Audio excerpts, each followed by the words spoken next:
It's the podcast on a Tuesday. Eclipse was yesterday. Wow. Did you tune in? Did you? Did you get raptured? Because I see you said I see you said that. Made me feel good when I drove up in your car with other. The car's not going to get raptured. True. Let me turn you down. Yeah. Did you watch it? I washed my car during it. No, did you watch if the... Not wash it. I washed while watched. Well, I'll be honest. They were like, definitely don't look up. And I'm like, what's a little glance? I can't see. I'm going to be honest. I don't know what I thought Eclipse sunglasses were, but I put them on in the house. It was like, I couldn't see it. I thought it was gonna be like a little tinted. No, I could not see it. I got started. Yeah, we were what, 87%? Yeah. So I want to be honest. Unless you were in a hundo, this is worthless. It wasn't worthless. It was apocalyptic, is what my son said. Apocalyptic. It said, if zombies were to sprout, they'd sprout right now. I said it's like a cloud came over the sun. What was crazy is the day was beautiful yesterday, we had cloud coverage right at 3:20. Yeah. So I'm like, is that the eclipse or is that a strategic cloud? I even busted my son out of school early. That was a waste. We went to Olive Garden. That was rude, not inviting me. Yeah, I said you would not. Dirty car. It's because I didn't have any glasses for you, so I didn't want to be like, okay, it lasted 2 minutes. You handed them around. The neighbor let me borrow them. I was like, I'm glad I didn't pay for it. Yeah. But the next time this happens is in 2044. My son will be 34. Wow, you and I. I'll be 35. I'll look 35 with the Botox. Well, welcome to the Baking Down podcast. We are your hosts, the twins, Corey and Heather and Corey, depending on who you like most. And we are a offshoot from a group on Facebook called the Sugar Cookie Marketing Group. Have I let people in recently? No. I want to say this. And I appreciate you guys who message the page and say, I've been pending for 5 years. Some blessed souls. Like, I really like the podcast. I'm on episode 60 where you guys said you're not opening it up. That was 2 years ago. Are you still not? Because I'm still pending. If you have been listening to the podcast, send a message to the Sugar Cookie Marketing page and I'll get you in. I'll cut that line. Sometimes, if life is busy, that is the last thing on my to-do checklist. That is so rude. And if it's right before bed and my eyes are closed. Here's my question about when you go to bed. After 8:30, you don't read my messages, but I know you're awake. No, I've been going to bed at 8:30 recently. You're awake. Last night, my husband was like, it's 9. I can't believe I fell asleep. I said, oh, yeah. So anyways, if you want to join that Facebook group, it's a great group, but we are able to take some... You seem biased. It's absolutely phenomenal. The best group I have ever been in. But we take some of the issues that we see talked about in the group and we bring them to the podcast to wax old about. So you can bake while you learn and gossip with us. Well, this one is a gossipy one. It is a little bit of gossipy. I posted about this. I saw it all weekend because I download TikTok and uninstall it. But before I uninstalled it, I caught this drama that I think actually applies well to cookies. Let's dive in. Heather has to. I've been on sourdough TikTok, so I have not clued in. I'm not completely dialed in. I did let the Cookie College go do deep dive. Okay. And I have read their comments, so I will translate that. There is a restaurant, and you guys can go Google this. In Canada, Vancouver, called Heirloom Restaurant. I have it pulled up right here. Heirloom, which does sound like heirloom tomato. I think that was about. So it starts off as a vegetarian restaurant. It's been around 12 years, which is a long time. That is pretty long. Yeah, when COVID hit and everything had to close, they never really, when they were allowed to reopen, they never really bounced back, this vegetarian restaurant. So they said, we're going to add meat back onto the menu, see if we can capture some of like new foot traffic because we're not surviving. So otherwise. A vegetarian place turns non-vegetarian. Turns into just a regular restaurant. Okay. Of course, for, I guess, probably 9 years up until that point, they had cultivated an audience of vegetarians. Yeah. And vegans. I think it might have even been vegan. Like, it was something that was very much in one direction and then it completely changed its direction. Okay. But that was the only way they were going to survive, according to them. So, anyways, 4 years post-COVID, they still can't pull it out. They still can't turn it around. So they shut down the restaurant. But the only announcement taped to their door is, we are closed. Congrats, Deborah. You finally won. Who's Hook, line, and sinker. Who is Deb? I know everything about Deborah.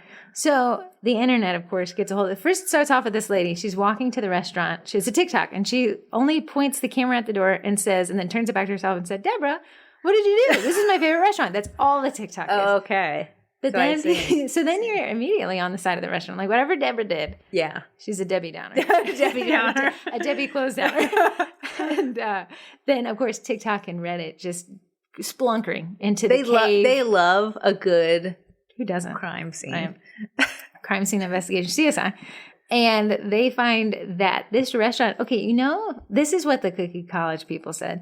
There's a type of restaurant, I don't remember what it's called. It's like popular where you go there and you are going there to be mistreated by the staff. I know what you're talking about. I cannot remember the name. Right. And they were talking about that. They think that this edgy personality was what the business owner kind of wanted to lean into to kind of have this But I think like a vegetarian, I feel like he had a meat back, so maybe he's going to chew you up and spit you out.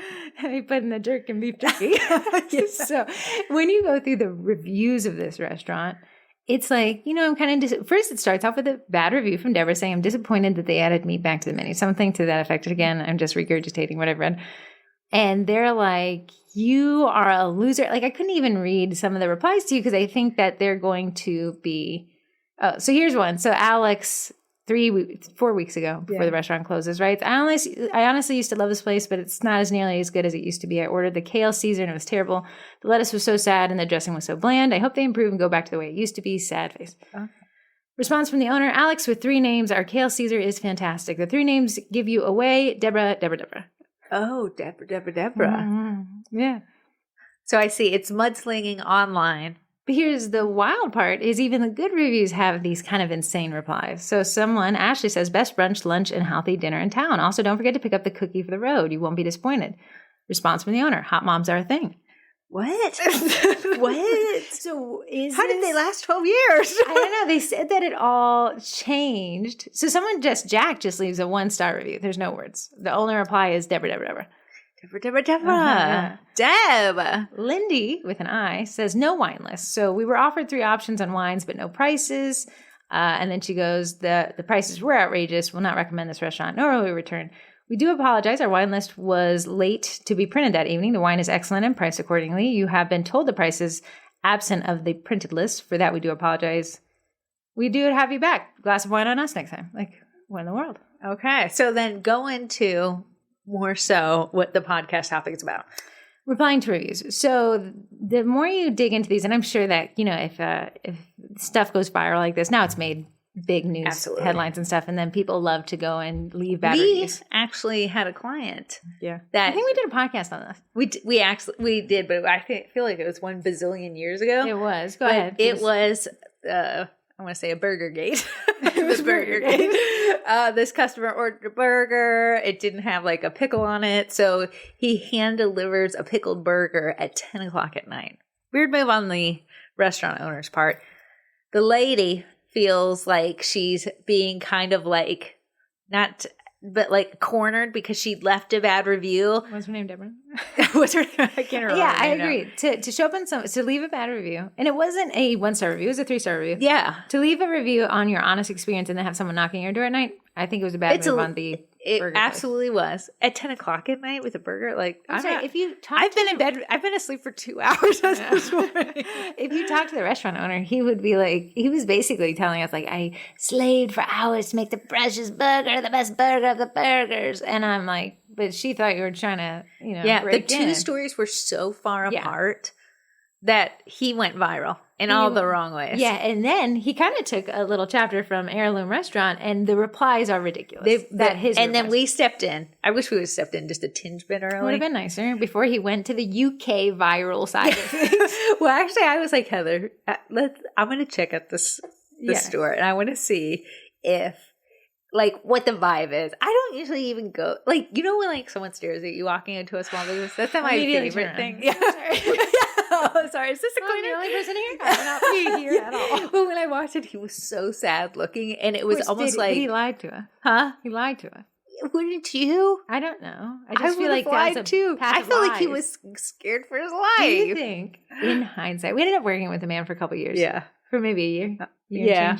Do you think he was honest? I think there's 2 sides of the story, and the truth is somewhere between them.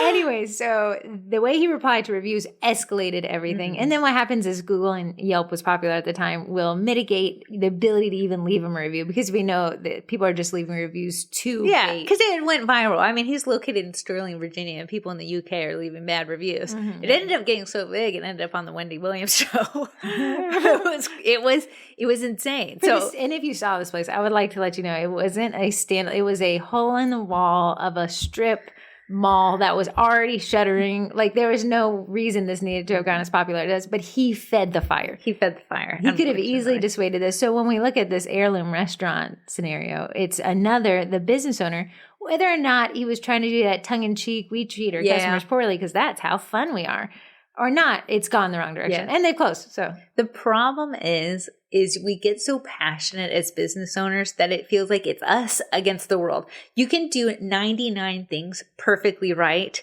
and that one thing that you didn't do right, someone's going to leave a review on it. Well, here's a wild thing. You can do 100 things perfectly right, and it still doesn't please everybody. Absolutely. You cannot please everybody. But as business owners, we feel like if I don't defend myself, no one will. If I don't stand up for myself, no one will. And then you get this crazy internet viral story. On the one side, and to validate that thought is, yes, the customer isn't always right. I heard that someone on TikTok, man, TikTok is great. Man. The day it gets banned is the day. I don't want to do. But someone on TikTok said the rest of the phrase of the customer is always right. The customer isn't always right unless it's in terms of taste. Like at the end of the day, you want what you want, right? And that's unfortunate because we are baking food.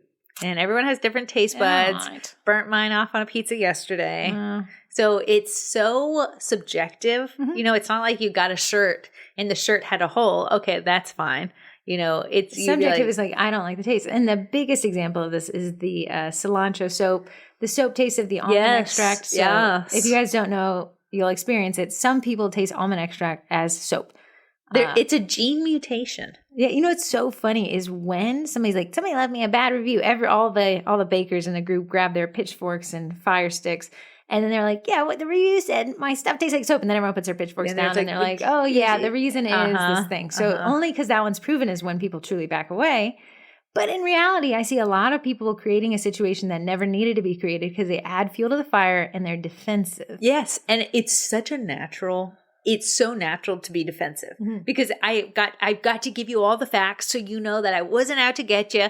And I don't want anybody else to think you're right. Yes, because God forbid they read your review and don't order from me. So now I must stand across from you and defend my kitchen. To the death. To the death. Deborah? God. So we have a 10-step process. 10-step process. Heather's old boyfriend. If you're listening down, hello.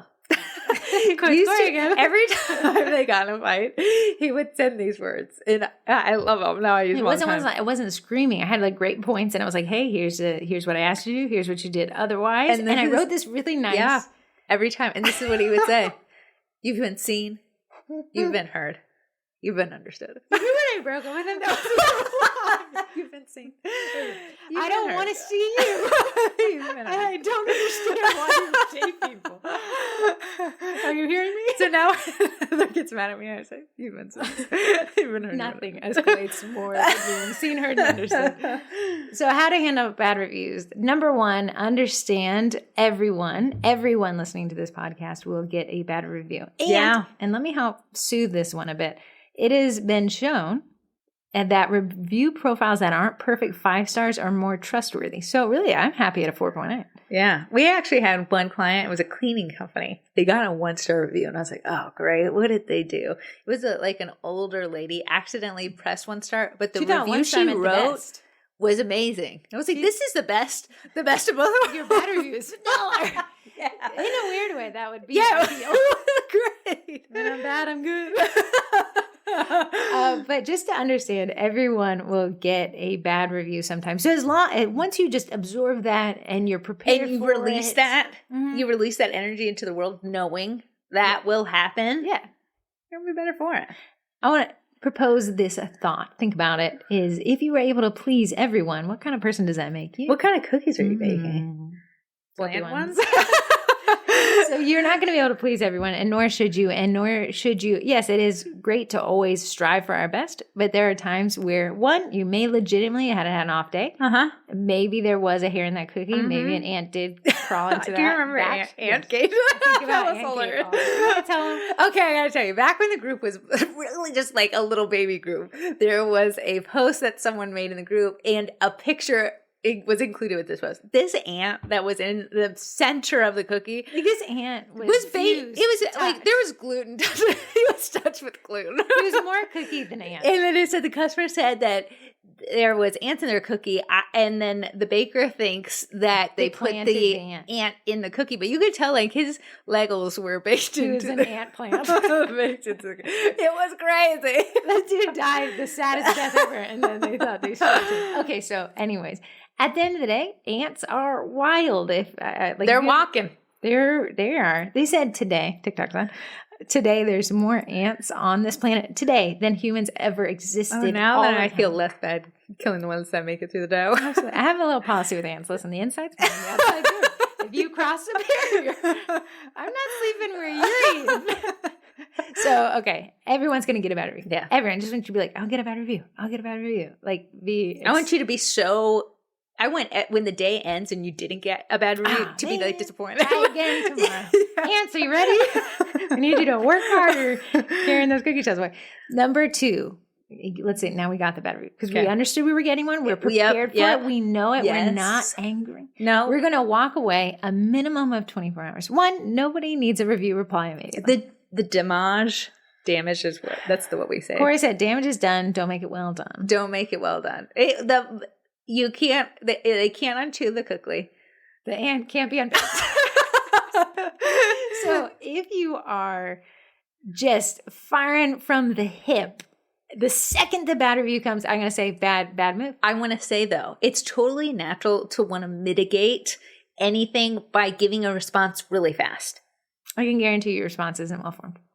It's not because you're so emotional. You're too emotional. It's just the heat of the moment. It took you off guard. You were in line at your favorite coffee restaurant. If your cortisol is high, I want you to put your phone down. I don't want to see you in that phone. Here's the thing. A high cortisol we can level. say that, but in the moment. Let it soothe it, man. Go for a drive. Go kill some ants. I don't care. At the end of the day, you can't undo the review. Emotion in a response can lead to even more emotion in the response back. We're at damage control. We're not well done damaging anyone. Yeah, we're not. So the only way we can do that, and just protocol, like when things are protocol, even if it doesn't, that's why I like protocol, right? Yeah. Even if it doesn't make sense, follow protocol. There's a reason it's been written in a time where you were thinking clearly. Protocol. 24 hours. 24 hours, do not reply. Also, do not come to this Facebook group and tell us that you're the best and the client is a loser. You can say, and this is how I'd recommend, and I delete a ton of posts where people are like, the client's a liar and they do all these things. And I'm like, hey, listen, you're not going to get any help from us because you are baiting this group into lambasting the client. Yeah. Here's what you do. Here's the circumstances. Or here's the review. How should I reply to this? There's no emotion there. If you write emotionally in the sugar cookie marketing group, I guarantee what you're about to write. The one thing I love that it takes big girl panties to do is someone writing like, here's the backstory. I messed up. Yeah, but they only do that when they truly take accountability, when they truly But it's so hard to take accountability. But when you give that, you can get such a better response. Oh, absolutely. That includes where you messed up and how you can make it right versus being like, I didn't do anything wrong. How do I reply to this? Yeah, and I deleted I deleted a question the other day and someone's like, yeah, they were nitpicky and they were over the top and they were difficult. Like, no. You're not going to get the help you want by just trying to turn the whole group against this person. If you want help, say, hey guys, here's the situation. No emotion, no trigger words, no escalation, and just say, how can I reply to this to mitigate further damage? Yeah. Okay. So, again, we've understood that we will get a bad review, and now 24 hours have passed since that bad review. And we have cried, gnashed of teeth, and now we're back to... Now we're going to write a draft reply. This is 24 hours later. We didn't write the draft as soon as we did. 24 hours later, we're going to sit down and write a draft response to that review. And then you're going to have a third uninvested party read it. I'm not even going to say the sugar marketing group's not even the baker. Because unfortunately, bakers know how much goes into making sets. We need an uninterested teen boy. I would say need a husband who doesn't like cookies. Send it to my husband. The husband's still worried you're going to be in a bad mood when you get home. I love when he's like, don't be mad, but because now I'm mad. I would say an aunt, somebody that is just bipartisan, the most boring person you know, have them proofread it and say, does this come across as an angry, irate, defensive? How does this make you feel? No. Now, we don't want somebody who also likes to get in street fights to also read this review, right? They're going to be biased. We need a boring person. If you want to almost see like a judge, if you have a friend who's a judge, have them read it and say, we all have judge friends. We all have judgy friends. Okay, and now number 4, step 4, lower thy defenses. Lower your defenses. Here's how I look at it. And this is how I say approach it to everyone. It's me, it's my customer against the problem. Mm-hmm. The ants. Against the ants. But me, in college, we went to this very tiny college, and they were called same-siders. These couples that sat on the same side of a table, they were the same-siders. So what you need to be with your customer is the same-sider. Your customer gets red. But lower your defenses. So, if my defenses are lower, when somebody comes to me with an issue, I can just hear them. I can just hear the issue. I don't have to be, when you feel that tightness in your chest and the sweat trickling off your forehead, your defenses aren't low. Your defenses are actually really high. I will say it is hard to make your defenses low. I would say the difference between a defenses low and a defenses high person is a good business person and a bad business person. Yeah. Mm-hmm. It's someone who is so in the weeds that they're like, everyone's out to get me. But it's, let me tell you, so normal. Employee mindset. For you to feel, for you to feel a way about a bad review. Someone just said you are not ideal. Yeah. You could have spent 24 hours on a set and they're like, I feel like this was a rush job. If my favorite sky view had 5 stars in it, you are only a 4-star sky. I did see someone, I think Timmy posted it, but she was like, he saved my life. And it was a review for a doctor and they gave him 4 stars. Oh, yeah. You can't please everybody. That is super funny. So it was a 4-star review saying the doctor literally saved the life of the patient, but they didn't give him 5 stars. And then, that was a great takeaway is that you can't please everybody. Okay, so we lower our defenses. 5, acknowledge their experience. Now, this is the big sticking point, and this one, 5 and 6, are the big sticking points where I think some small business owners take this the wrong way and say validating someone's experience means I'm telling them they're right. No. Yeah. That means you're telling them they're right and you're wrong. Right. That your cookies taste horrendous. And there's ants everywhere. Yeah. No, validating your experience. So if we acknowledge somebody's experience, we validate how they feel, but it doesn't mean you agree with what they said. It just means how you feel is accurate to you. And Heather's ex-boyfriend would be like, you've been seen, heard. This is the understood part. Uh-huh. He didn't understand it. He didn't understand it until the end. But we're all allowed to feel how we feel. Nobody is wrong in how they feel. What made them feel that might have been left to interpretation. But if Corey saw... I had to go to couples therapy, different seeing her and understood. Yeah. And the lady was like, you both saw the same car accident, which was an analogy for our relationship, I guess. And she said, but you both were train wreck. You both were standing on different corners of the street. And while one of you is saying the red car's at fault, the perspective of the other person is that the blue car had to be at fault because that is what you're both seeing. But you were both correct. And that's what she said is that when there's no right or wrong, there's my perspective and your perspective. Uh-huh. Okay, great. We ended up not making it. Turns out the red car wasn't at fault. Okay, so now step 6, because I want to kind of lean into this being okay with people not being happy. Yeah. You cannot please everybody. We don't want to. 6 is take accountability. Now, this is where you guys, I don't know where the misnomer got that we said, don't say I'm sorry. I think you should say you're sorry. Now, I think people say, well, saying you're sorry is a sign of weakness. Now, I want you to I want you to picture your entire life where you don't apologize. And then I want you to go apologize to your spouse that you ever would do that to them. You can apologize for somebody's experience. So sorry, you're wrong. I can see Corey and Nate in your mind right now. So you take accountability. I'm sorry that was your experience. I'm sorry is only wrong when you apologize for actions that were not wrong. It's not wrong to apologize for somebody's experience. It's not wrong to apologize for being booked. Yeah, so when I see it, okay, imagine that you were the admin assistant of a really jerky boss, right? And he's like, why wasn't this done? But he had never communicated that it needed to be done. And he's like, I'm sorry, I didn't get it done. That's where I think that's the wrong kind of apology. Yeah. Because you're apologizing for something you weren't at fault for. You're taking it on So you yourself. need to say, I'm sorry, you didn't communicate that to me, so I did not do it. And see, that's a different kind of sorry. And that's what we're doing here. I'm sorry that was your experience. Here's the information I was given, and this is why the actions were taken, right? I'm sorry that was what you experienced, though. In a world where you're not going to say you're sorry, you're going to have a really hard life. It is going to Your little fingies are going to be in a fist because you have to fight all the time. Yeah, yeah. Yeah, you got to say, I'm sorry, you've been seen, heard. Honestly, just write that. You'll be good. You know, that dude, I was telling Ruth Ann about something he'd done, and I was like, yeah, but he apologized. That's what I said, like that way. But he apologized. And she was like, he apologized a lot. Did he ever not apologize? The dude was apologizing every day. Wake up, put your shoes on, apologize. Sorry for what I'm about to do. Sorry that you have been seen, heard, and understood. Okay, so now step 7. This is probably the most important of this entire series. Get them to throw up the cookie that they ate and did not like. We need to see What you need to make sure is that every part of your review response, I'll say that review response is valuable. Saying my husband ate the cake scraps and thought it was delicious is not valuable. That is discounting their experience. It is discounting. You're saying that your husband, who has great taste, he married you, also ate the cake and loved it. So there's something wrong with your taste buds. So what I wanted to say is take out all the gibberish, all the rubbish from your responses, and let's get right down to the meat and taters. The meat and taters of it. You can find the meat and taters at Heirloom Restaurant. Well, not no more.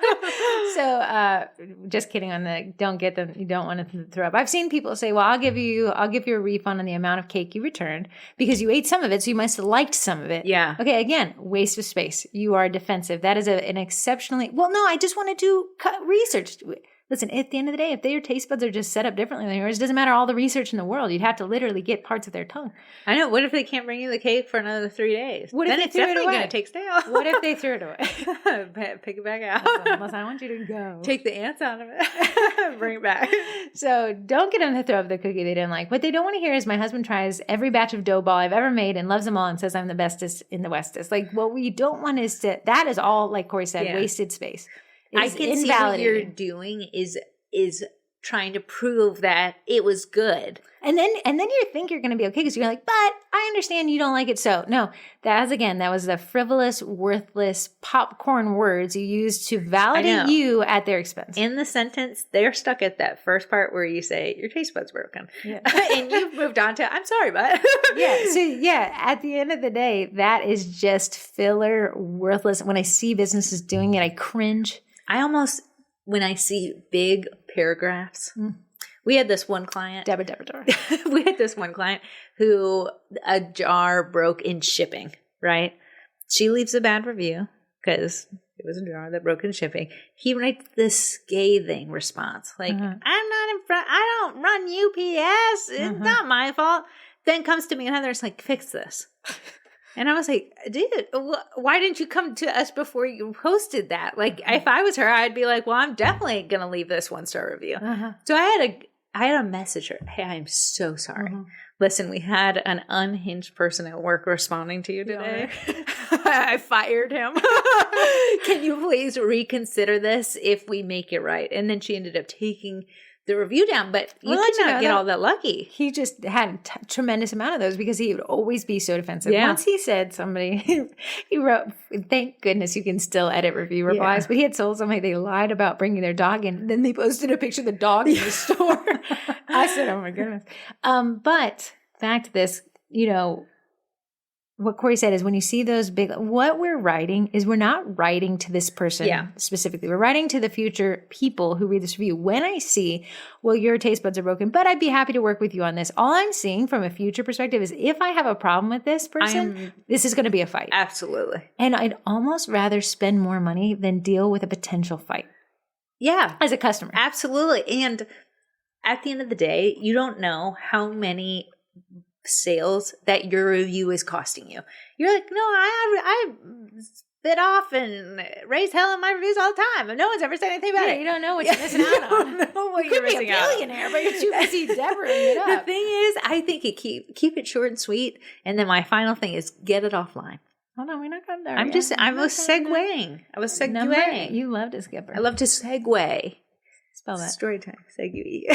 Hey, make sure the words you're saying have value in them. So Corey says, an example is, I've never had anyone ask for a refund. That is not valuable to this specific review, or how can I make this right for you is. Yes. So a lot of the times those superfluous words are just a waste of space to make you feel better. Mm-hmm. But what you're not paying attention to is it makes the other person feel worse. They already left the bad review. Yeah. I almost can guarantee you that a lot of times they are in extenuating circumstances to leave a bad review. Uh-huh. Like they're really unhappy. And every time they come to a resolution, you shut them down because you're like, well, but Heather and Corey, no one's ever asked for a refund. Yeah. It's not normal. They are the one-off. They're the outlier. But at this point, it doesn't matter. Mm-hmm. We're all going to have outliers of people that are unhappy with us. You're going to have bakers tell you, if you ask anywhere, Bun and Sugar Cookie Marketing, because we'll delete it, that they're just trying to get free cookies.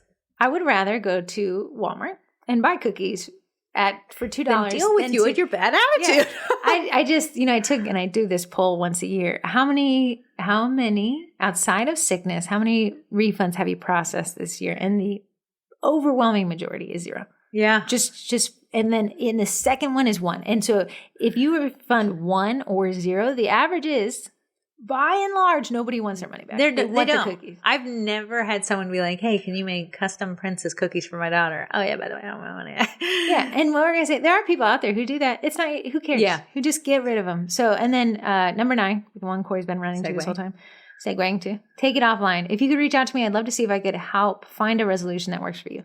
1, it says that this person is willing to find a fix at all costs, but you take it away from the internet. Yeah, I always like to say, because I get so many bad reviews, just kidding. JK, 5 stars there. If you don't mind emailing me at hello@Mixing Bowl Cookie Company, I would love to make this right. So what it does is it stops this back and forthy mudslinging that it could be and takes it offline. So the next few people who read it, well, they took care of that customer, they handled that customer. It's not this like storybook, choose your own adventure. Like, what are they going to say next? Where people are popping the popcorn so they can read the thread. Is just even in people in the cookout is like, how do I find this? My popcorn is in the microwave. Yeah, I'm ready. Deborah. So on this side, if you could reach out to me, I'd love to see it. I saw somebody ask, I think it was in one of the groups, and they were like, but the person who left the review, I've never worked with. It has their first and last name. I've never worked with that person. I don't think I should have to. So I say, write this instead. Hey, I looked through my order form. I can't find your name, but I'd love to connect you with the order and then figure out how we can make this right. Again, you don't want to be like, and I see that defensive thing. I've gone through my list of customers and you're not on them. So how do you know? I don't want to use my government name to leave you a bad review because God forbid you find out where I live. Corkle Bun Squared. That's what my family called Corey growing up. If you want to call her Corkle Bun Squared, by all means. It was Corbun, and your ex-boyfriend adds squirt to the end. Because Corey likes buns. Corey likes buns. I like the animal. Guys. Anyways, Corkle Bun Squared. 10, never, ever, ever, ever be afraid to refund and walk away. You're no less of a baker if you do this, but you're actually more of a business person. Mm-hmm. If you just say, hey, listen, here's your money. Don't do it. Hey, here's your money, you liar. Then we just undid all the good deeds. Hey, so sorry that was your experience. I've already processed that refund. You should see it in the next 5 to 10 business days. If you want to reach out to me offline, I'd be happy to work and figure out how we could come to a better resolution next time. Something like that just says, as a future customer, all I'm thinking is, oh my goodness, if I have a problem, I'm taken care of. If the worst happens, which I don't want it to and I don't expect it to, especially in a 5-star review profile with 1 bad review, what I'm going to think is that one person is weird. And everybody else knows this baker and likes this baker, and the odds of me having a great experience are very high. And even if I have a bad experience, they're going to work with me to make sure that bad experience becomes a good experience. This unfolded on the podcast 2 weeks ago. Remember that email I got? And I was like, I didn't say I was going to take this. I did end up telling that I was going to take it, or it was on me. I'm actually making it this week, and it's 100% free order for her. Because I messed up. Yeah. I said, you know what? I can't charge top dollar prices and not give top dollar customer service. This order is going to be on me as a sorry. And what she said, if I did not do that, I was never going to get an order from her ever again. Her response was, oh my soul, you don't know how many birthdays of my nieces and nephews that are coming up. I am so grateful for you. Thank you so much. No, she probably just wanted them for free. And now she's going to get them all for free. And she never asked for anything. Yeah. I just know that I left a bad taste, a rather soapy one, in her mouth. And she was going to never use me again. So I said, what could I do? Could I just take the money for this one and then be like, yeah, it was her problem. Yeah, like, I'm a baker. I'm not perfect. We're human. Yeah. No, we're not. We're not human. We're made of sugar and spice and everything nice. Do you think I want to make this set for free? No, absolutely. No. I was poking my eyes out baking it last night. But for the overall experience of the brand that Corey's trying to make, that charges top dollar. You're at the high end of somebody's budget. Top dolly. Now you're able to say, well, she's not going to leave you a bad review. Oh, and if she did, you know what Corey's able to say now? I'm so sorry. I did forget your order. I understand. I was happy to bake that last order for free for you. And again, if you want to give me a shot to try, but the odds of that person leaving a bad review are so far. Not when you're telling me your niece and nephew are turning 5 and I'm going to be baking for them. What that lady knows is, like, even though Corey's human, and we all are, and will make mistakes, they will also do their best to rectify the situation. Yeah. That was a hard word. I don't know what I was thinking. I started saying you, and then I went to they, and it threw my brain off. I know back when we were at CookieCon 2 years ago, I had someone who's going back and forth with me, and the CookieCon week was insane, prepping for it, getting everything ready, that I left her on red. So the day that she needed the cookies was actually the day we were at CookieCon. She never paid, so I didn't feel like so bad. So what I said to her is, I am so sorry that I dropped the ball. 50% off whatever next order you did. Granted, she did a ginormous order, but I saved it. She came back. She said, I love these. These were great. But I could have run the risk that, one, I never heard from her ever again. Still, money lost. Worse, bad review. Yeah, absolutely. So just to recap, I want you to say this out loud. I will get a bad review one day, and that is okay. We cannot please everybody. And if we did, who would we be as people? Right? We be as people? Say that all the time. And when it happens, chill, relax. It happens. You knew it was going to happen. You said it out loud. You listened to the podcast. Welcome to the club. Yes. Grab a seat. With your 1 star. And then just walk away for 24 hours. Breathe, take a shower, do whatever self-care thing that helps you relax. Get that Starbucks if you want, or get that glass of wine. But with that glass of wine, I don't want to see the phone in your hand. Oh, okay? Yeah. Drunk words are sober thoughts. We do not want those sober thoughts to be written words. Then you're going to write a draft reply, and you're going to have somebody who does not care read it. You are going to make sure you're going to ask them if it sounds too emotional, if it sounds too defensive, it sounds too angry. You want someone who reads that to think, wow, this person just got the refill of their anti-anxiety meds and they are chilling like a villain. Yeah. They are cool as a cucumber. And when your third-party uncaring person says, well, I think you sound a little defensive here. What you just said? Yeah.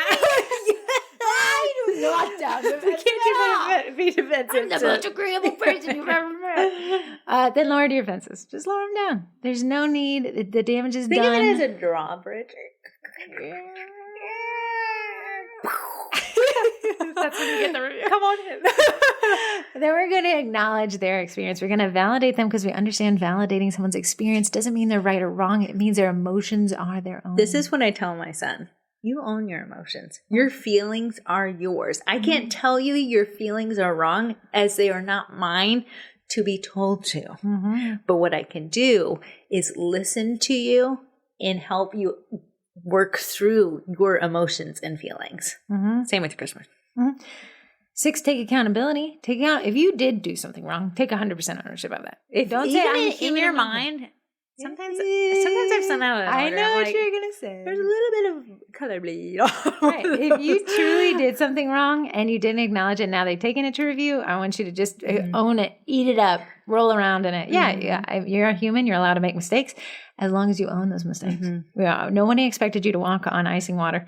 I think it's so hard for people, like if you send something out and you know something's a little wrong, a little smudgy here and there, a little color bleed, you spelled a little word wrong. And spelled a little word wrong. You send the order out and then the customer reaches back out to you and says it. It's almost like, oh gosh, They're confirming that I am a loser. That always hurts when you're like, I thought I was a loser. Now I know I'm a loser. Yeah. Now you're like, oh man, I knew in the back of my mind I was sending out a less than a best set. Some people do come to the group, and I don't mind these posts, and they say, here's the problem with this set. Should I raise the awareness to the client before they pick it up? And then, a lot of people will be like, we're on worst critics. I don't see a problem with it. Like sometimes I don't see the color bleed that y'all see. Exactly. And I wouldn't do it. And then sometimes it's like, hey, get ahead of this. Get in front of this. Yeah, this wasn't your best set. Get in front of it. Tell the client, I'm so sorry. Here's what I can do to fix this. Or if you don't have time to fix this, at least pay them their money back. Yeah, and absolutely. say, I dropped. If a business Corey got her car detailed. She had that scratch on it a couple podcasts ago. And the guy said, I will get this completely gone. When we came outside after 2 hours, he's like, I've got it completely gone when you're standing 10 feet away. And we were like, squinting in the solar eclipse. In what upside down world did he just promise something, didn't deliver, and just made a new promise? I know. And guess what? You will never, ever. He'll never call him, and everyone will ever say is like, don't use his tea. I know. Did I leave a review? No. Do I even remember his name anymore? Also no. He's still running his ad, so if you ever want to know, I'll let you know. If I ever feel fire, I'll put up a we'll just become Deborah Deborah. So, number 7, don't fill your reply with a bunch of superfluous. My husband loves the cookies, and I force feed him every batch, and he says they're great, and something's wrong with you. But okay, we'll work on something. Focus on the value. Yeah, short, sweet, to the point. Everything solves the problem. Everything moves in a direction that solves the problem. The more words you say, the more you can get in trouble. So say fewer words. Yes. Number 8, make sure that you skipped ahead. Thank you. Make sure the words that you're saying have value in them. Oh, you're welcome. Number 9, take it offline. Again, I always like to see, and if you could reach out to me directly, here's my email. I'd love to find a resolution for you. Even if the resolution is the one that you said in the review, like I'd be happy to give you your money back. Yeah. Just saying like, hey, this person is always moving in a direction of solving problems. Is just takes a weight off my shoulders. The one thing I don't like when people bring to the group is customer was unhappy with the order, but I'm not going to refund. What do you want us to do here? You want us to become your internet army and to lambast that client so you feel better because you secretly know in the back of your head you did not handle this well. Dude, they'll be like, I did this, customer's unhappy, I'm unwilling to rebake, and I'm not going to give a refund. Please yell at the client with me. It sounds like you have made up your mind. Here's what back before Facebook, I'm dating myself a bit. We'll be saying this in the next eclipse. Back before the computers were on desk and not our brains. But back before Facebook, there was forums. Yeah. So I was in this forum, and someone said, this company ripped me off. It was an automotive forum. And I think we should all go and leave them bad reviews. And the top comment is like, we are not your internet armor. We don't know their side of the story. Yeah. We are not judge, jury, and executioner just because we know half of the story. And that's why in the Sugar Cookie Marketing Group, if I find that you, on behalf of a baker that was venting, went and involved yourself in their reviews, instant, immediate ban. Yeah. You are gone forever. I do not want your kind here because you're involving yourself in something that has nothing to do with you. Just to know, like, eyes are everywhere. There was one baker who made fun. The Hills have them. The Hills have the eclipse. There was one baker who made fun of a customer in a local group, in a community cookie group. And someone, I guess, who lived by them, screenshot it, sent it to that customer. You guys just have to be careful. Wherever you walk, tread lightly and carry a big dick. Which is why in the Sugar Cookie Marketing Group, we have no doxing laws. If I see that you posted somebody's full name or, photo even, we will delete it and slap you on the wrist because you are creating your own hell. Yeah. And we want everyone to be successful in business. We don't want you to create uphill battles for your own self. Here's one. I love the positivity and support that these Facebook groups, the Sugar Cookie Marketing Group and the Cookie College have. A couple years ago, someone messaged me and they were like, someone in your group knew my client and screenshotted what I wrote about them. So again, if you're willing to write it on the internet, also picture it being read to the person you wrote about. Yeah. Right. So, and I was like, that is so unfortunate. I'm sorry. But did you include their names? You've been seen, heard, and understood, but did you include their names? But I don't understand one thing. And she was like, yeah, well, I didn't edit out the name. And I'm like, well, all we can do is mitigate it. So we worked together, me and this group member, and she came back a couple hours later and she's like, I can't, it worked. The lady was like, I'm so sorry. Yeah. The client ended up apologizing for going off the handle as well, taking accountability for her own reactions. Lucky. But not before that member had gotten super defensive. Yeah, you guys, just the way you word things, just know that if it's been written write it. Basically, just write it to the person that you're writing about. I want you to picture me and Corey reading your post and wincing when we see your reply. And if you feel the urge to post in the Sugar Cookie Marketing Group after you've replied, that means you also doubted how you handled it. A little bit. You're just looking for validation that the terrible way you handled it was okay. And you're not going to get that here. You can go get that in those other groups. And you're like, wow, the twins sound like total bees. No, listen. Debs. At the end of the day, total Debs. Total Debs. At the end of the day, we want you to be successful in your business, and that takes growth. It takes an open mind. It takes a willing heart. So sometimes when you come to the group and you're like jaded and you're like, I told this customer, don't let the door hit you where the good Lord split you. you're not ready to grow. Corkle bun abuse. My buttons. Right. It's that comes back if you're a hammer, everything looks like a nail. If you want to be an angry baker, everything's going to look like a fight. Yes. And you're going to have and you're going to get burnt out because it's There's miserable. a local baker, and Heather knows exactly what I'm talking about, that loves good internet. I know exactly. Your mouth it. Yeah.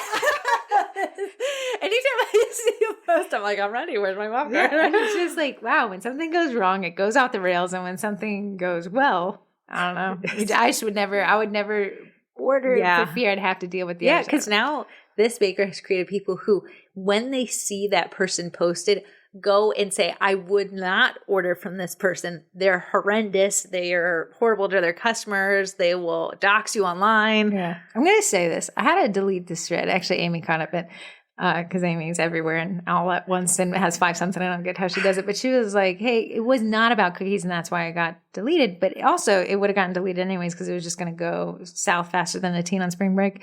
You love saying that. I love it. You love. Think of something else that goes south fast. Dodo. What? He died. South like the dodo. Yeah. Dodos are extinct. Yeah. South faster than the dodo population. What's south? I can't remember the line. A goose in a migratory Southwest Louisiana. Boeing. Okay. The person had said, well, I'm actually the reviewer in this case. I did read it before I deleted it. The person said, I'm actually a reviewer in this case. I said I didn't like their product. They screenshotted my review and put it all over social media and all the community groups saying that and now they're going to my bakery. Yeah. So listen, if you put it in writing, even if you leave bad reviews, leave the bad reviews. But here's the problem. That's unfair to Unhinged as well.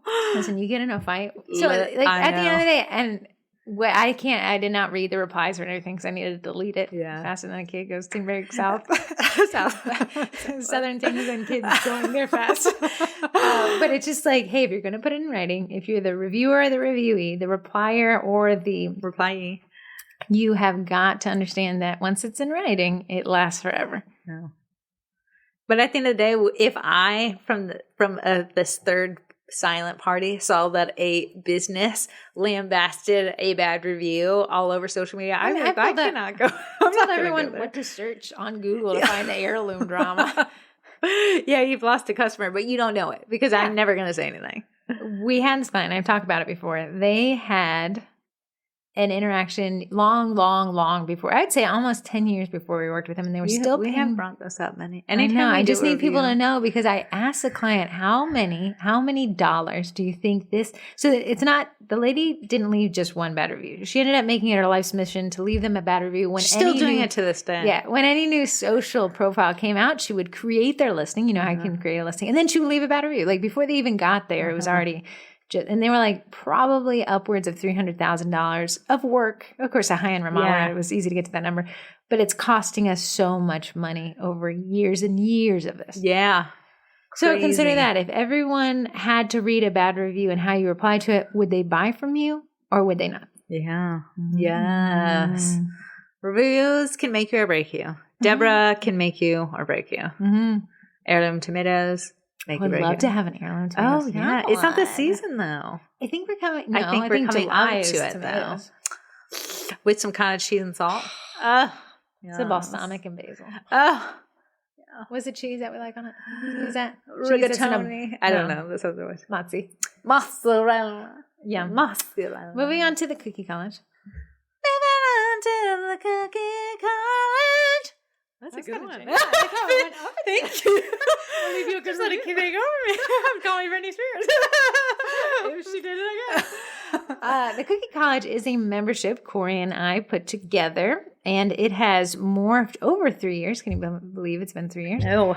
To really become a giant resource for folks. Now, the Cookie College is $76 a month, and that sounds a little high price, but here's my guarantee. If I can make that money plus a buck, and I can almost guarantee you'll make more if you do the things that are taught in there. You are going to be like, how did I ever live without it? Yes. We even have a little class or course on how to ask for reviews with some graphics for you to use so you can build up your good reviews while waiting for your bad review.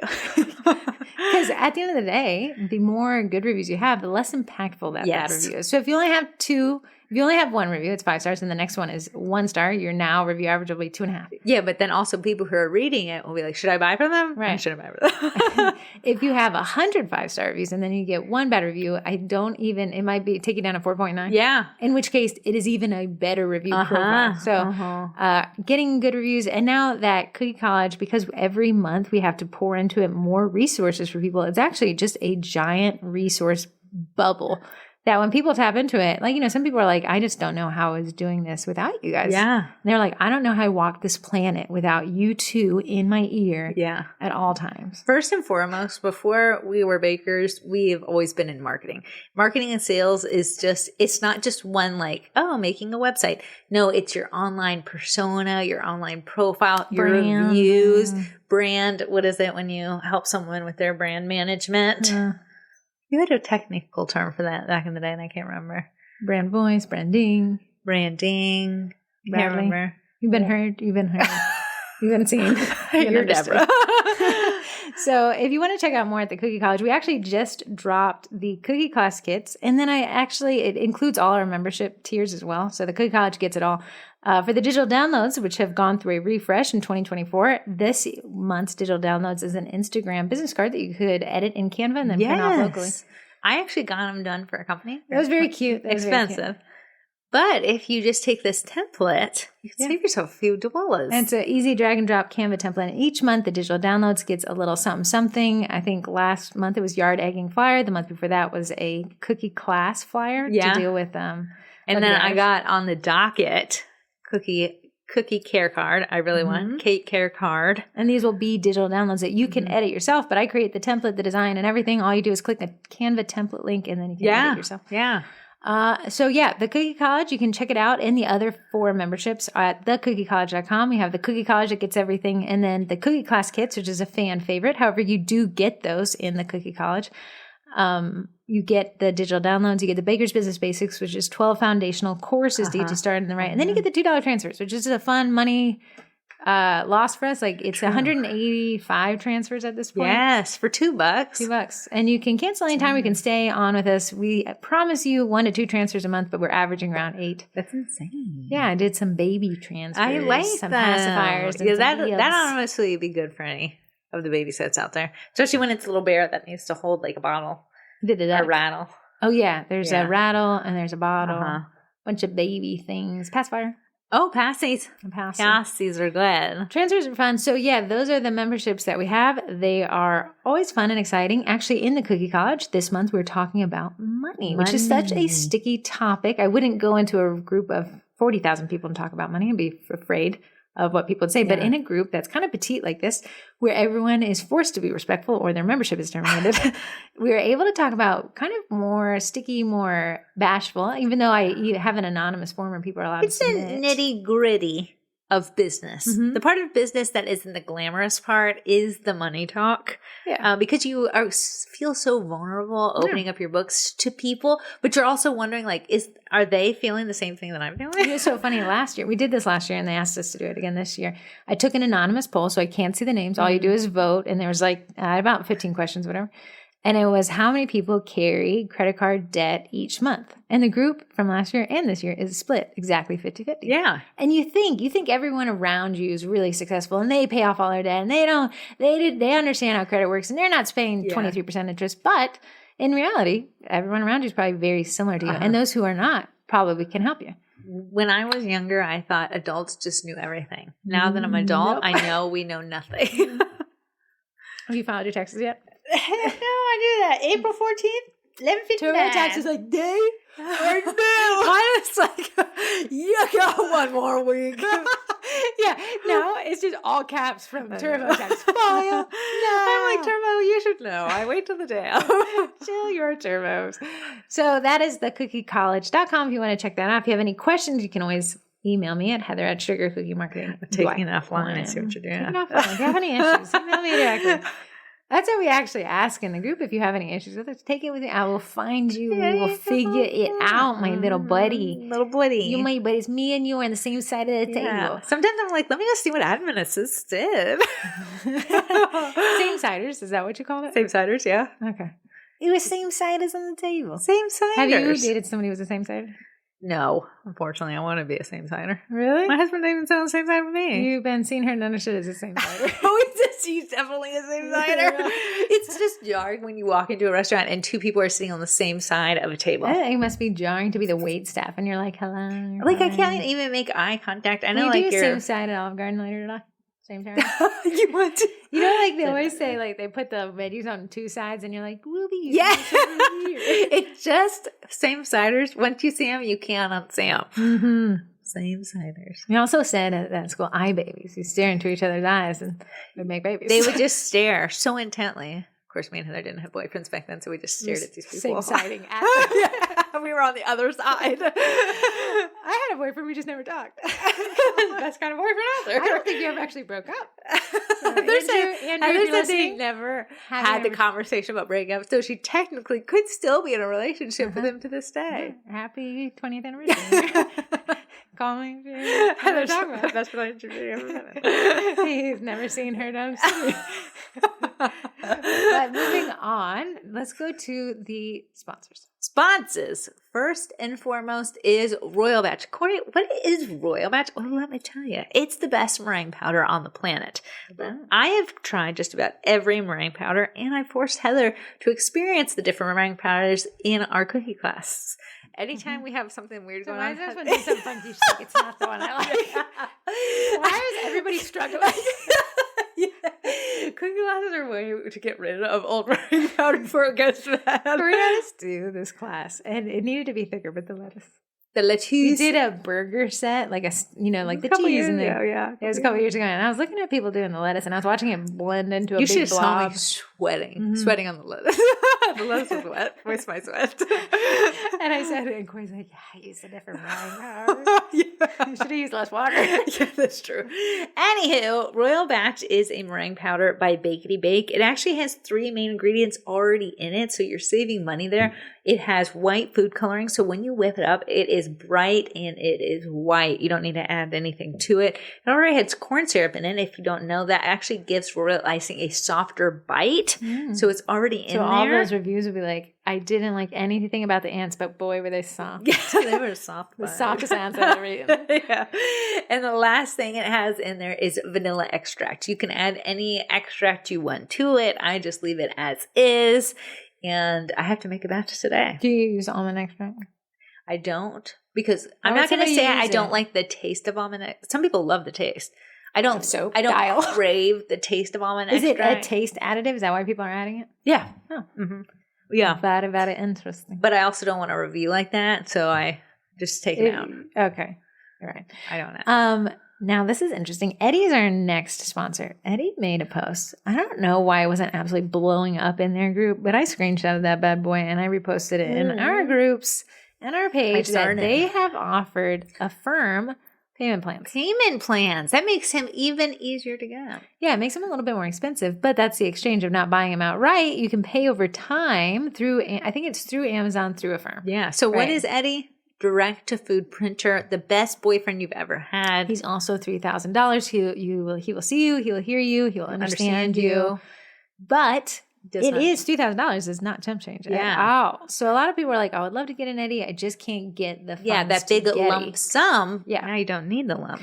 Yeah, so you could do a firm and you're like, well, now what's that make the price? I think it's based on your credit. I'm not completely positive, but the numbers were everyone was like, here's what it would be for me, here's what it would be for me. So whatever it is, I think the average is going to make it around $3,500, but you get to pay over a long period of time. Now, the goal is you would use Eddie to come and pay for himself. Absolutely. Right. And Eddie is great for really large orders or corporate orders or orders where you just want to zhuzh it up but you don't want to spend the time with an airbrush. I love seeing now Eddie is so popular. Like looking at a set and I'm like, they're I think it's a great idea. I think, imagine being mad at a printer. Okay.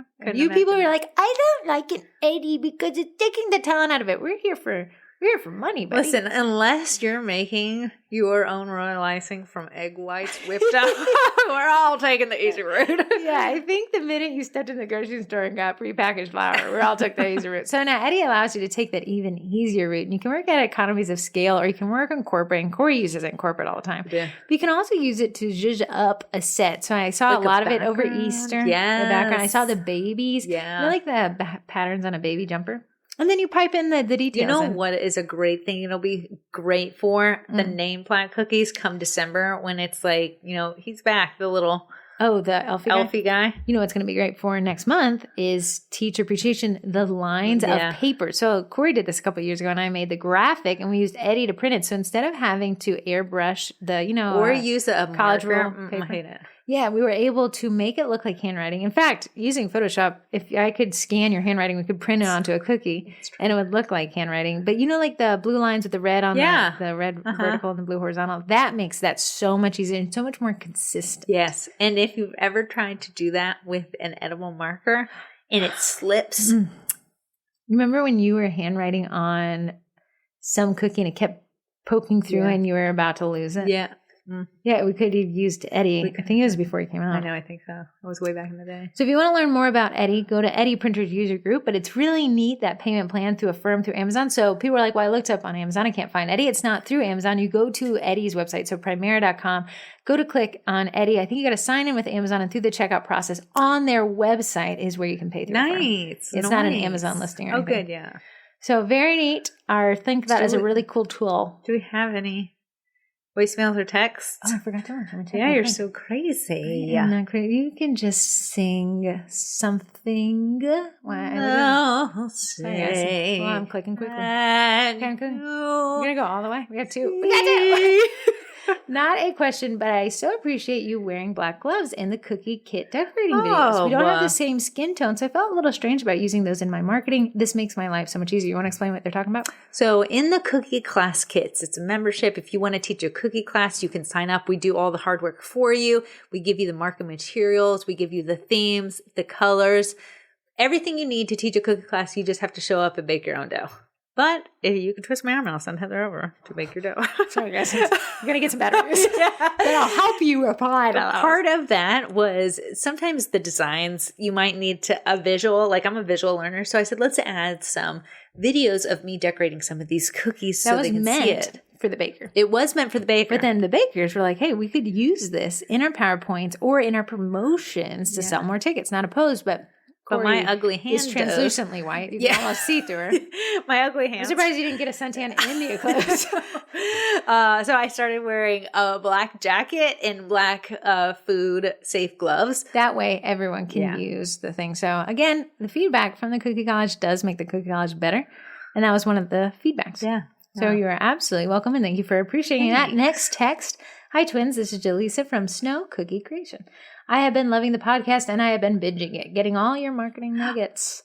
I have one question about how can I express to my clients that I may be taking an extended break with my business. My husband and I are thinking of trying for baby number 4 in the fall, and I get extremely bad morning sickness for several months. There would be absolutely no way for me to do cookies during that time. What would be the best way to express to my clientele that I'd be taking that break? How could I stay connected with them during the break, even though I wouldn't be taking orders? I think we talked about this in a couple podcasts ago.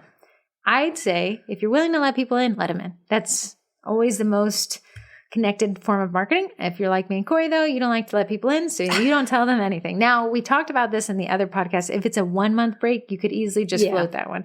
If we're talking 4 months, And she's going through the fall and Christmas time. You're going to have to kind of say, hey, guys, I'm curtailing orders. Again, if you want to listen to that podcast, I only think it was like 4 podcasts ago. Yeah. Maybe even 3. It says, like, find a list of people referred to, let them in, keep them updated, do throwbacks, kind of still touch that content bucket. What we don't want to do is completely ghost the page. It's going to be hard to bring it back. But we can and we should have to let people know, like, if you're taking a 9-month break, that's pretty long. So we're going to need to have a referral network and start reaching out to other bakers that you like. Because it's going to be you scratch their back for 9 months. They're going to turn around and scratch yours when they're booked or busy or something like that or on vacation. So kind of build that up. And then if you wanted to keep people involved, you can post updates. I know some people do make baby announcements using cookies, which is a great. Some people make babies. Yeah, they do. Some people make babies. So if you want to let them in, I do that. I would listen to that podcast where we go very in depth on some strategies depending on how long that break is. Yes. But at the end of the day, and I always tell this, you're not the first person to completely shut down a page and have to bring it back. So nothing can't really be solved. It's cookies. Nobody dies. Absolutely. While it's on my mind, I've come up with the 3 next themes for the Cookie Class Kids. Oh, what a proprietary information. Only the podcast listeners. July. Christmas in July.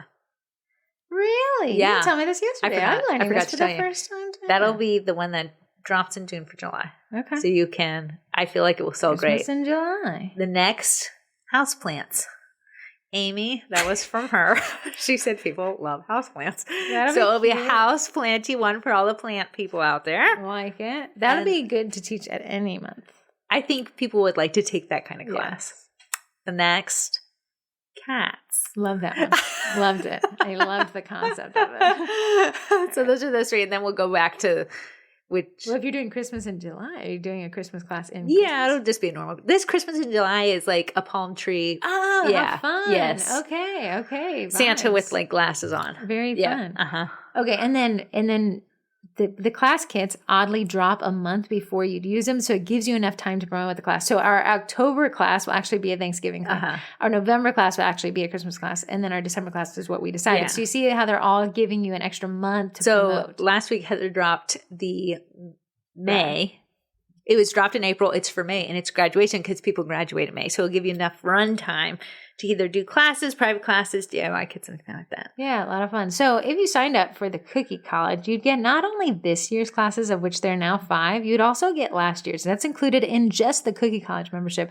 Otherwise, you'd have to buy those last year classes separately. But you save, and I cannot stress it, you save a lot more money signing up for the college for 1 month than canceling. You do. But I'd wager you sign up for a month and you're like, oh, I like this. I think I'll stick around. I like it. Now, what we're also working on is a template library. It'll be included in the Cookie College, but for everyone else who doesn't want to sign up for that membership, it'll be a grab and go, a template library. You can just buy this, buy that. If you like the way we write, if you like the way we reply to reviews, you could just go purchase a template and say, I'm going to outfit this to be happy, not angry. No Deborahs. I can guarantee you, if you use the template that we write in a response to a bad review, you're going to de-escalate the situation. Do you have a Twinterest? Yeah, this is a weird one.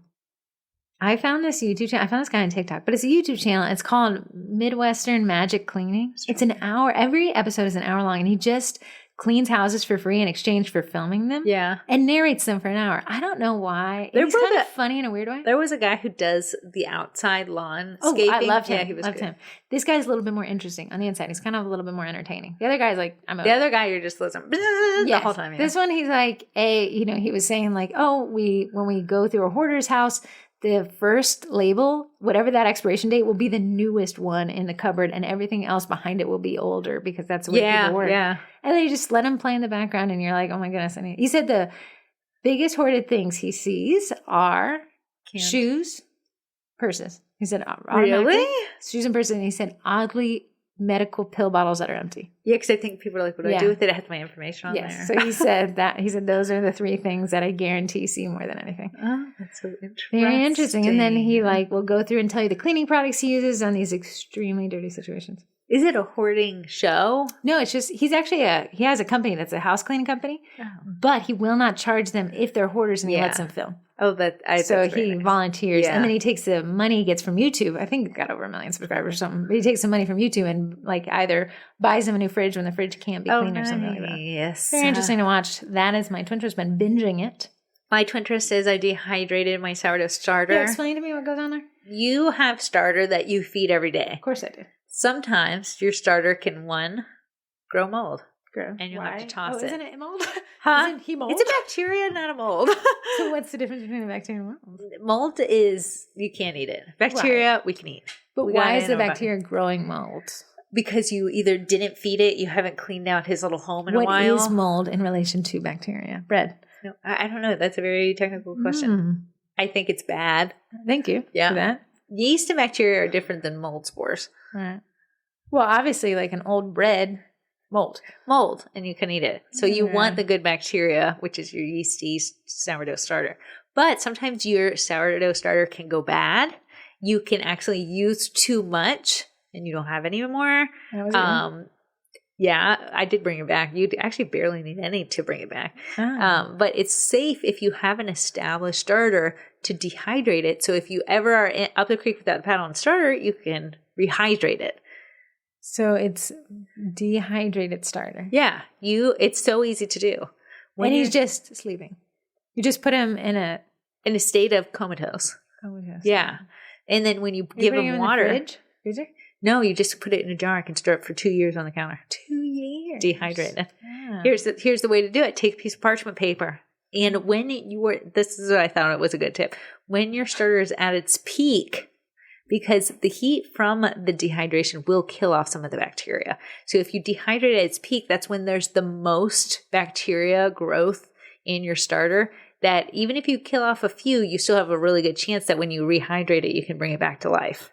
Why did you send me an attachment with sourdough instructions on it and no other Because we're making a class. Oh, I need a little bit of said that in there. In the subject line. Here's the thing. Send it to me when the class is done. You want me to be your file storage manager? Sourdough is never done. There's no done sourdough. When the video is done. Can't. I said we're filming it together. You get a special jar pot. For what? The lid that has an app. I did. I think that would be a trenches today. Oh, I forgot. Breadwinner. Breadwinner. Yeah. I just like gadgets. I like trying out new stuff when it comes to something. Breadwinner is a lid for your starter. So your starter jar, it doesn't need a specific jar. You can just get one of those canning jars that we got from class. And this fits right on top of it. What it does, it has a sensor on it. And the sensor actually tracks as your dough rises and gives you a text message when it's at its peak. How does it know? It's tracking, it's elevating like this. How's it seeing that? How's the There's lid? this little sensor that's looking down with a light. Oh, really? Yeah. That's so crazy. And so you can see this graph. Oh, no way. Throughout the day. It is a little lag, though, the graph. Obviously, this thing is sending it to an app or whatever. But it tracks your temperature. So I said, let me test this. How much was this thing? 100. That wasn't bad. That wasn't bad. 100? It wasn't bad. I got to make some bread for it. I have this little warming thing. Okay. So I said, let me put it on there and see if it makes the starter go faster. And what will this breadwinner do? It did. It tracked it. It said it grew 3 times faster than it did this day before. No way. Yeah. So it tells you how high it gets. It starts making a graph for you so you can see like how temperature affects it. I don't know. If you're like wondering like, and then it sends you a text because you want to bake when it's at its peak. So if you get the text, you can be like, oh, I got to run down and make some bread real quick. Sorry, honey, I got to go make some bread. I know. Can you do this all visually with no thermometer? I think the thing, like we went to the bread lady's class and she was like, yeah, I had to take it with me one time in the car. So I'd run out during dinner and fold it. I know. And then, so last night I made some sourdough. I only did 2 stretch and folds instead of the 4. So we'll see how it works. There's recipes out there you don't do any stretch and folds. That lady in the bread class was like stretch and fold. I know. Or die. I know. So I'm going to bake it today. I'll tell you how. I'll report back. Curious. Are you enjoying this bread journey? Yeah, I do something different every time to test. So last night's was 2 What reel did you post today? I didn't watch the whole thing. Painting your bread. Painting your bread. Which makes ugly bread. You're not attractive. Bread, you're delicious, but you're not Just pretty. imagine at Christmas, put a little Christmas tree on a little Santa hat on it. I saw someone, I think I said this, they did the wafer paper meld onto the bread. Yeah. I was like, that is ornate. That is ornate. I mean, bread, no offense to bread, and I love it. I love it more than my next breath of air. But it's ugly. It's not pretty. It's not pretty. But you can do pretty scoring flour. Yeah, and you guys are really trying to make something ugly pretty. Yeah, we are. Put makeup on a pig, and it's working. I'm eating a lot of it. I am full of bread. All right. That takes us through the podcast. Remember, you will get a bad review. Remember. you can track your bread temperature with bread butter. Sometimes you can watch people get YouTube hoarding. That is it.